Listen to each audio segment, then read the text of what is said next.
I think it applies to any complex case. It applies to any complex case. The gentleman who had my name tattoos across his chest, there was a whole lot of evidence, but ultimately it depended on a pretty interesting analysis of ballistics and the firearms and what they do and how they do it.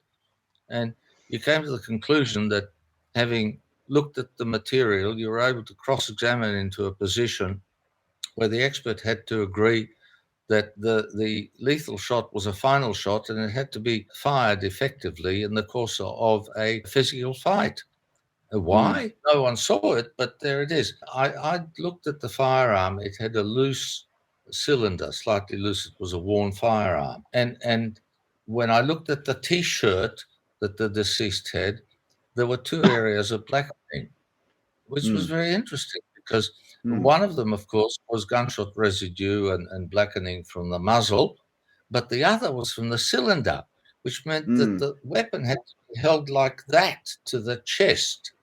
Now, my client was quite a large man. The other fellow, although he was a professional killer, as we could now say, because we now know, he was the one with the gun. But it came down to Occam's razor because there were a number of shots fired all around.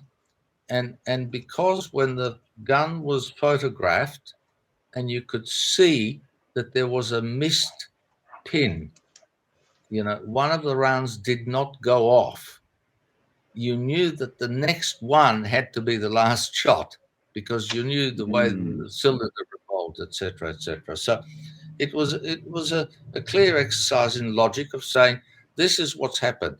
Here are 5 fired shots.